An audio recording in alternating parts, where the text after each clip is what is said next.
Hello everyone, welcome to my channel Vasvi's multiverse. ఈరోజు మీ అందరికీ మా విశాఖపట్నంలో ఫేమస్ టెంపుల్ గురించి చెప్తానండి. అదేనండి శ్రీ కనక మహాలక్ష్మి అమ్మవారి కోసం. ఆవిడ ఎలా ఇక్కడికి వచ్చారు, ఏంటి స్టోరీ ఏంటో నేను మీతో షేర్ చేసుకుంటాం.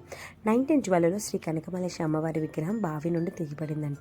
అది రహదారి మధ్య ప్రతిష్ఠించబడి ఉండేది. రహదారిని తీయడానికి విశాఖ మున్సిపల్ అధికారులు విగ్రహం తొలగించి మరో చోటు ప్రతిష్ఠించారు. అది జరిగిన 1917 సంవత్సరంలో విశాఖ ప్లేగు వ్యాధితో ప్రభావాలు అనేక మంది చనిపోయారు. అది ఈ అమ్మవారి విగ్రహాన్ని తొలగించడం వల్లే జరిగిందని తలిచి మళ్ళీ యుద్ధస్థానానికి చేర్చారు. అప్పటికే వ్యాధి తగ్గుముఖం పట్టడంలో ప్రజలకి అమ్మవారి మీద చాలా మహిమగల దేవత అని ప్రసిద్ధి పొందింది. విశాఖపట్నం బురుజుపేటలో కొలువైన శ్రీ కనకమహాలక్ష్మి అమ్మవారి ఆలయానికి ఓ ప్రత్యేకత ఉందండి.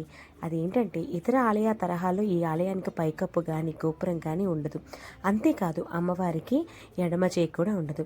ఈ ఆలయంలో గర్భాలయంలోకి వెళ్ళి భక్తులు నేరుగా అమ్మవారికి పూజలు అర్పించవచ్చు. చూసారా అండి ఎంత అద్భుతమైన అమ్మవారు. నిజంగా నేను ఎప్పుడు నాకు బాధ అనిపించినా ఏమనిపించినా విశాఖపట్నం ఎప్పుడు నేను చేరుకున్నా కూడా అమ్మవారి దర్శనానికి నేను ఖచ్చితంగా వెళ్తాను. మీకు అవకాశం దొరికితే మాత్రం ఖచ్చితంగా వెళ్ళండి.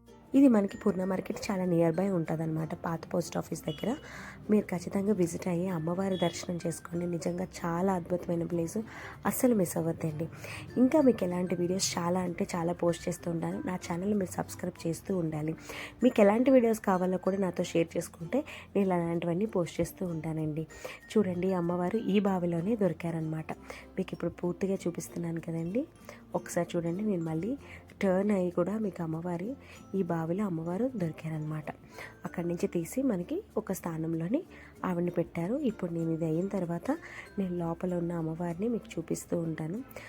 వీడియోస్ తీయకూడదు, బట్ కొంచెం ట్రై చేసి తీశాను. మీకు ఈ వీడియో కానీ నచ్చినట్టయితే like and share and subscribe. Thank you so much.